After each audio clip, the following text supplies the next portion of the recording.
Hello everyone, welcome to video 6.4. We're going to be looking at fraction division, first using the measurement or the how many groups model, and then video 6.5 we'll be looking at fraction division using the partitive model. So 6.4 and 6.5 kind of go together because they're both dealing with fraction division, but obviously, like I said, using different models. So let's get started. So I want to start off by looking at a problem like this, where the divisor and the dividend both have the same denominator. So we're dividing like this here with the same denominator, and so if we wanted to draw a picture of what this looks like to model this, we could draw 8 thirds. So there's 1, 2, 3, 4, 5, 6, 7, 8. And so we can see this as 2 and 2/3, which is obviously the mixed number equivalent for 8 thirds. But we understand that each of these pieces here to be 1/3. So these are all 1/3 because we can see that they all together, 3 of them make a unit, make a whole. So I want to divide this by 2/3, and I'm using this measurement model. So I'm going to switch my color here to green, and so I've got one group here of 2/3. So I'm measuring off groups of 2/3. So there's 1, there's 2, there's 3, and there's 4. The answer here is 4. That's it. I want to point out something that's really important here, and that's throughout this video and the bulk of the next video. You're not going to hear a lot about flip and multiply or invert and multiply or reciprocal and multiply, right? So one of the things that we sort of established early on in the class with subtraction was that we want to understand what subtraction is as something other than just an extension of addition. And the same thing applies even more so for division.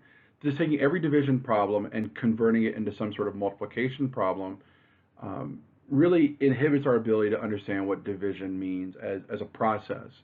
And this is not any more complicated than 8 divided by 2, obviously. It's just the pieces now, instead of being units, are thirds of a unit.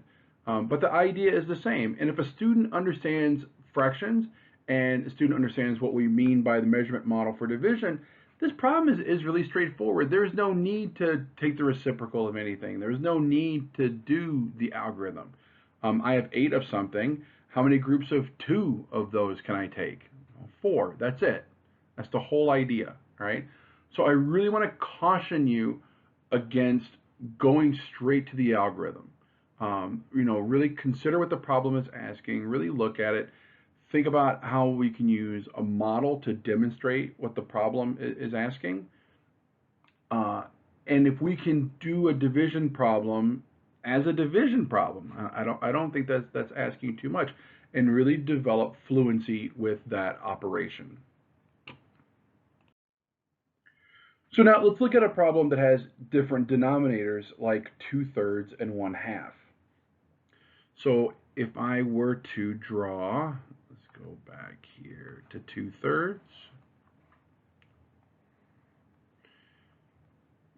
Now I saw on the previous slide how to solve this problem if I had common denominators, and I don't have a common denominator here. And this is a weird idea because when we think of common denominators, we typically think of addition and subtraction.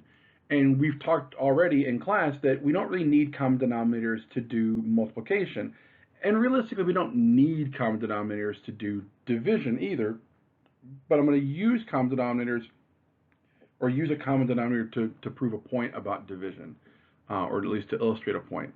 So my 2/3 divided by 1/2, I'm going to convert this into a common denominator, which is sixths.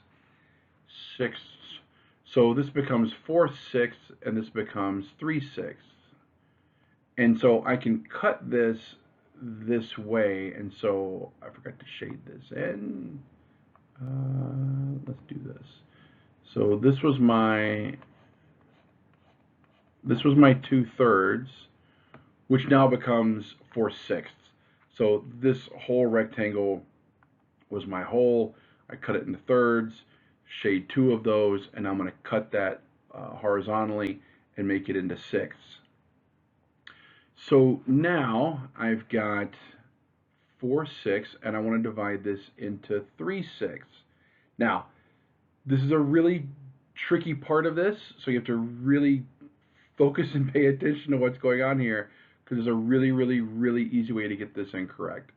So I want to divide this into 3/6. So I'm going to count how many groups of 3/6 I have. And so I've got 1 here, and so this equals 1. And now I've got this one piece left over. So I've got this remainder here of 1.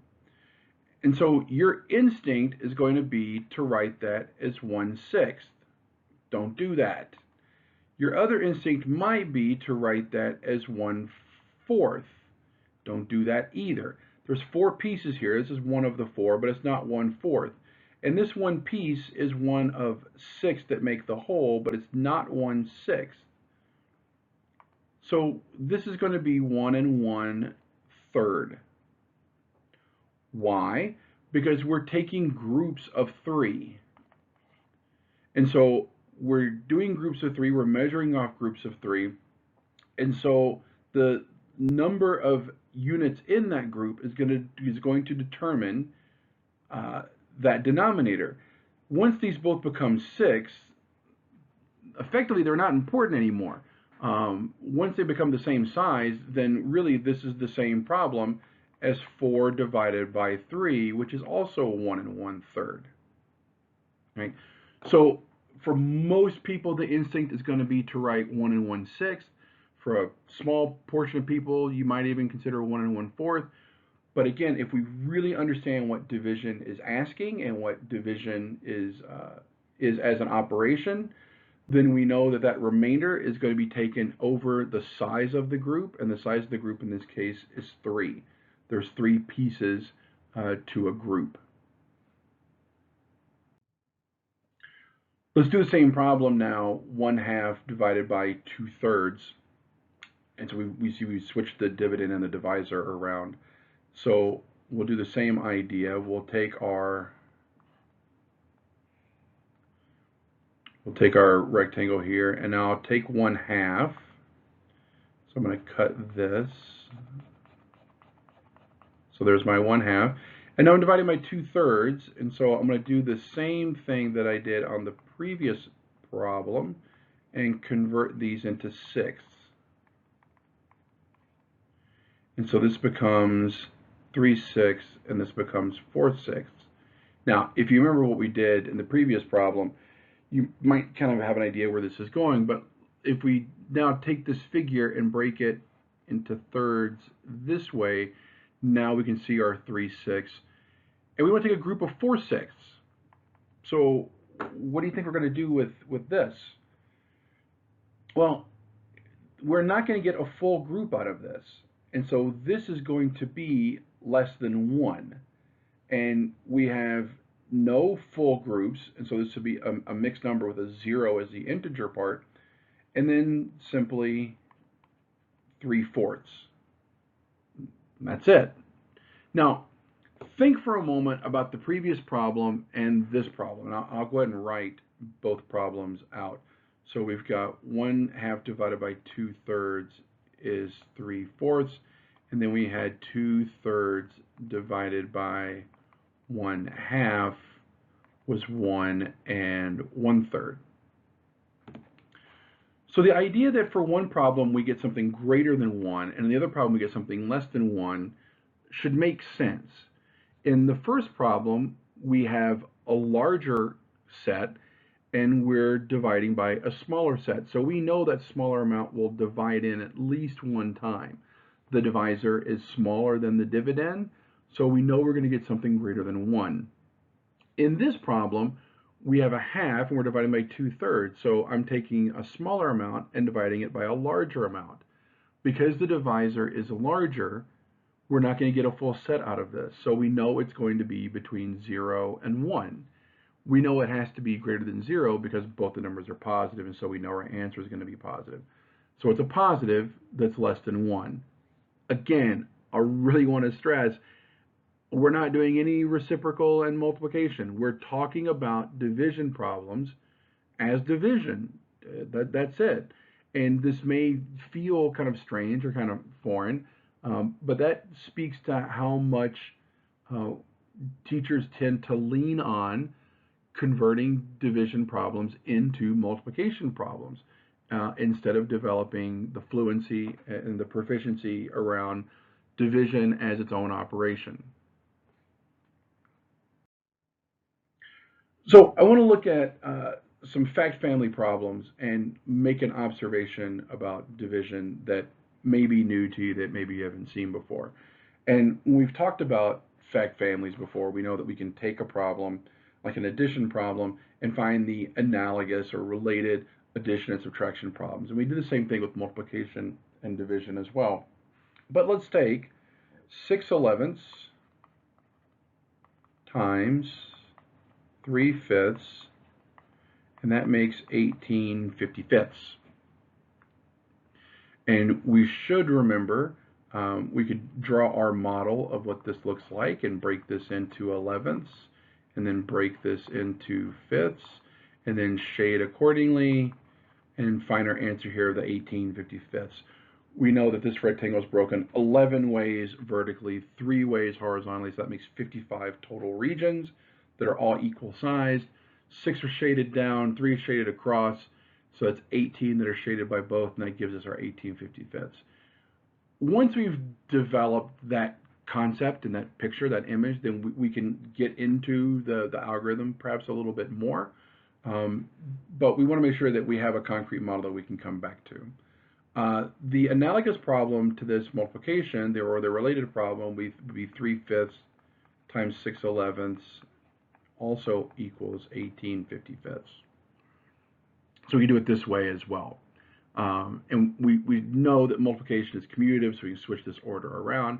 But we can show in both cases that both these multiplication problems work. Now, when we convert this over to division, we've got 18/55 divided by 6/11 makes 3/5. And then we've got 18/55 divided by 3/5 equals 6/11. So these are my related or analogous division problems. And here's the point that I want to make about this. If you look at the multiplication problems, we know that we can multiply straight across. If you look at the division problems, can we also divide straight across?